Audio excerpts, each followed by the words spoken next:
Hi friends, ನನ್ನ ಮಗ ಮೈಸೂರಿಂದ ಬಂದಿದ್ದಾನೆ. ಲಾಗ್ ಶುರು ಮಾಡಿಬಿಟ್ಟು ನೋಡೋಣ ಏನೇನು ಮಾಡ್ತಾನೆ. ಹಾಯ್ ಫ್ರೆಂಡ್ಸ್, ಇವತ್ತು ವ್ಲಾಗ್ ಮಾಡಬೇಕು ಅಂದ್ಕೊಂಡಿದ್ದೀನಿ. ಎಷ್ಟೋ ವರ್ಷ ಆದಮೇಲೆ. ಫಸ್ಟ್ ವ್ಲಾಗು 2 ವರ್ಷ ಹಿಂದೆ ಬಿಟ್ಟಿದ್ದೆ. ಇನ್ನು ಸೆಕೆಂಡ್ ವ್ಲಾಗು ಹೋದ ವರ್ಷ ಬಿಟ್ಟಿದ್ದೆ. ಇವಾಗ 3ನೇ ವ್ಲಾಗ್ ಮಾಡ್ತಾಯಿದ್ದೀನಿ. ಇನ್ನು ಹೋದ ಸತಿನ ಹೇಳಿದ್ದೆ ವ್ಲಾಗ್ ಕಂಟಿನ್ಯೂ ಆಗಿ ಬರುತ್ತೆ ಅಂತಂದರೆ, ಈ ಸತಿ ಪಕ್ಕ ಹೇಳ್ತಾಯಿದ್ದೀನಿ ವ್ಲಾಗ್ ಕಂಟಿನ್ಯೂ ಆಗಿ ಬಂದೇ ಬರ್ತದೆ. ಬಂದಿಲ್ಲ ಅಂದರೆ ನಮ್ಮ ಮಮ್ಮಿನೇ ಮಾಡ್ತಾರೆ ವ್ಲಾಗು ಇನ್ಮೇಲಿಂದ. ನಾನು ಹಾಸನಲ್ಲಿ ಇರಲ್ಲ ಅಂದರೆ ನಮ್ಮ ಮಮ್ಮಿ ಮಾಡ್ತಾರೆ, ನೋಡ್ಕೊಳ್ಳಿ. ನೋಡಿ ಗೈಸ್, ಇವಾಗ ನನ್ನ ತಂಗಿ ಮಾತಾಡ್ತಾಳಂತೆ ನಿಮ್ಮ ಜೊತೆ. ಹಾಯ್ ಫ್ರೆಂಡ್ಸ್ ಅಂತ ಹೇಳಮ್ಮ. ಹಾಯ್ ಮಾಡಿ, ಹಾಯ್ ಮಾಡಿ. ನನ್ನ ತಂಗಿ ನಿಮ್ಮ ಜೊತೆ ಮಾತಾಡಿದ್ದಾಳೆ ಗಾಯ್ಸ್. ನೋಡಿ ಇವಾಗ, ನೋಡಿ ಗಾಯ್ಸ್, ಅಲ್ಲಿ ನನ್ನ ತಂಗಿ ಏನು ಹೇಳ್ತಾ ಇದ್ದಾಳೆ ಏನು ಹೇಳ್ತಾರೆ ನೋಡಬೇಕು. ನೋಡಿ, ನನಗೇನು ಮಾತಾಡಬೇಕು ಅಂತಲೇ ಗೊತ್ತಿಲ್ಲ. ಮಾತಾಡು ಮಮ್ಮಿ ಅಂತ ಹೇಳ್ತಾನೆ. ಇಲ್ಲಿ ನನ್ನ ತಂಗಿಯವರು ಮಾತಾಡ್ತಾರಂತೆ ನಿಮ್ಮ ಜೊತೆ. ನೋಡಿ, ಹಾಯ್ ಮಾಡಮ್ಮ. ಮುತ್ಕೊಡು, ಮುತ್ತು ಲೈನ್ ಕಿಸ್ ಕೊಡಿ. ಲವ್ ಯು ತೋರಿಸಿ, ಲವ್ ಯು ತೋರಿಸಿ. ಬಾಯ್ ಅಂತೆ. ಇವಾಗ ನಾನು ಹಿಂಗೆ ಬರ್ತಾಯಿದ್ದೆ, ಬರ್ತಾಯಿದ್ದೆ. ಅವಾಗ ಏನಾಯಿತು ಅಂದರೆ, ನನ್ನ ತಂಗಿ ಹಿಂಗೆ ಅಡ್ಡ ಬಂದ್ಬಿಟ್ಲು. ಅವಳು ಅಡ್ಡ ಬಂದ್ಬಿಟ್ಲು ಕಾಲ ಹತ್ರ. ನಾನು ಹಿಂಗೆ ಓಡ್ಕೊಂಡು ಹೋಗ್ತಿದ್ದಲ್ಲ, ಅವಳು ಅಡ್ಡ ಬಂದ್ಬಿಟ್ಟು ಬಿದ್ದುಬಿಟ್ಲು. ಅದು ಇವಾಗ ಅವಳಿಗೆ ಏಟಾಗಿದೆ ಕಾಲ ಹತ್ರ ಏಟಾಗಿದೆ ಗಾಯ್ಸ್. ಇವಾಗ ಅವಳು ಬಿದ್ದುಬಿಟ್ಟಿದ್ರಲ್ಲಿ ಅವಳು ಅಳ್ತಾವಳೆ. ನಮ್ಮ ಮಮ್ಮಿ ಹೇಳ್ತಾ ಇದ್ರೆ ಎಲ್ಲ ನಿನ್ನಿಂದನೇ ಆಗಿರೋದು ಅಂತ. ಇವಾಗ ಏನು ಮಾಡೋದು ಗಾಯ್ಸ್ ನೋಡಿ ಗಾಯ್ಸ್, ಇವಾಗ ಅವಳು ಅಳ್ತಾ ಇದ್ದಾಳೆ. ಸೌಂಡ್ ಕೇಳಿಸ್ತೀನಿ, ರೂಮಲ್ಲಿರೋದು ಕೇಳಿಸ್ಕೊಳ್ಳಿ. ನನ್ನ ಮಕ್ಕ ಎಲ್ಲ ತೋರಿಸೋಕ್ಕಾಗಲ್ಲ. ನೋಡಿ ಗಾಯ್ಸ್, ಅಳ್ತಾ ಇದ್ದಾಳೆ, ಎಷ್ಟು ಸೌಂಡ್ ಬರ್ತಾಯಿದೆ ನೋಡಿ ಗಾಯ್ಸ್. ಸುಮ್ಮನಿರಮ್ಮ.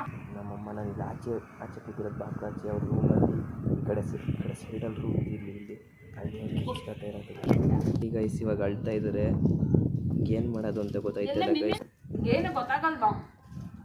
ಗೈಸ್ ನನಗೆ ಬೈತಾ ಇದ್ದಾರೆ ಗೈಸ್, ಆದರೆ ನಾನು ನಗ್ತಾ ಇದ್ದೀನಿ. ಏನೂ ಮಾಡೋಕ್ಕಾಗಲ್ಲ ಗೈಸ್, ಬೈಸ್ಕೋಬೇಕು, ಏನೂ ಮಾಡೋಕ್ಕಾಗಲ್ಲ. ಇಷ್ಟೇ. ಇವಾಗ ಏನು ಮಾಡೋದು? ಆಚೆ ಹೋಗ್ಬಿಟ್ಟೆ. ನೋಡಿ ಹೆಂಗೆ ಹೇಳ್ತಾ ಇದ್ದಾರೆ ನಮ್ಮಮ್ಮ ಈ ಥರ ಎಲ್ಲ. ನೋಡಿ ಗೈಸ್, ತುಂಬ ಈ ಥರ ಎಲ್ಲ ಏಟಾಗಿದೆ. ಇವಾಗ ಮೆಡಿಕಲ್ಗೆ ಹೋಗ್ಬಿಟ್ಟು ಬ್ಯಾಂಡೇಜ್ ಎತ್ಕೊ ಬರಬೇಕು ಇವಾಗ ನಾನೇ. ಏನು ಮಾಡೋದು ಗೈಸ್? ನಮ್ಮಮ್ಮ ಗಾಡಿ ಎತ್ಕೊ ಹೋಗ್ತೀನಿ, ಹಂಗೆ ವ್ಲಾಗ್ ಮಾಡ್ತೀನಿ. ನೋಡಿ ಗೈಸ್, ವಾಲ್ಗೆ ಹೋಗಿರೋದು ಕ್ಲಿಪ್ ಹಾಕ್ತೀನಿ ನೋಡಿ ಗೈಸ್. ಇಲ್ಲಿ ಈ ಕಡೆ ಇದು ಈ ವಿಡಿಯೋ ಆಗಾದ್ಮೇಲೆ ಬರುತ್ತೆ ನೋಡಿ ಗೈಸ್. ಇವಾಗ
ಚೈಲ್ಡ್ಹುಡ್ದು ಒಂದೆರಡು ಫೋಟೋ ಹಾಕ್ತೀನಿ ಹಂಗೆ ನೋಡ್ಕೊಳ್ಳಿ.